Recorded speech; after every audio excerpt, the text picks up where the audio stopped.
Je voudrais d'abord m'adresser à vous qui ne connaissez pas la chasse à courre et les chasses traditionnelles. Les seules images que vous en avez, ce sont celles des activistes. J'ose croire que vous allez délaisser les sirènes ridicules de la propagande pour vous forger une opinion vraie, basée sur l'expérience et les faits. Suivre une chasse à courre, c'est ouvert à tous, c'est gratuit. Vous comprendrez ainsi les infinies nuances de cette chasse et rencontrerez les belles personnes qui la pratiquent. Le 2 juillet 2020 donc a été lancé le premier référendum d'initiative partagée pour les animaux. Aux manettes, entre autres, le people Hugo Clément et le milliardaire Xavier Niel. Si le RIP est soutenu par 185 députés et 4 millions d'électeurs, le référendum sera proposé aux Français.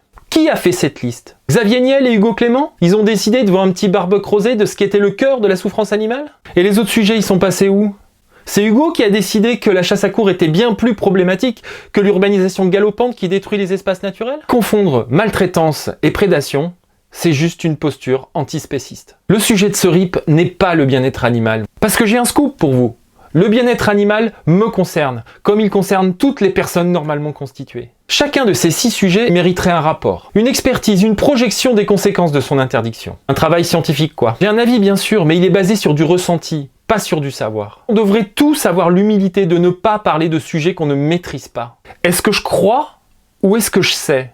On est en colère parce que notre parole ne parvient pas au public. Nous nous faisons insulter, menacer à longueur de journée. Notre mode de vie est piétiné par les mensonges. Ensuite, je voudrais m'adresser à vous, les politiques signataires. Vous êtes censés être les gardiens, les remparts contre la vindicte populaire. Vous positionnez au-dessus des agitations émotionnelles. C'est la définition même de votre mission. C'est la raison pour laquelle on vote pour vous. La ruralité saura en tout cas pour qui ne pas voter. Je suis donc en résistance et je resterai vent debout contre cette absurdité. De l'autre côté, les associations qui ne reculent devant aucun mensonge pour nous nuire et qui mangent dans la main de Niel et des GAFAM qui nous préparent un monde meilleur. Maintenant, ça suffit. Il est temps pour les acteurs de la ruralité de s'unir et de combattre ce mouvement dangereux pour nos libertés.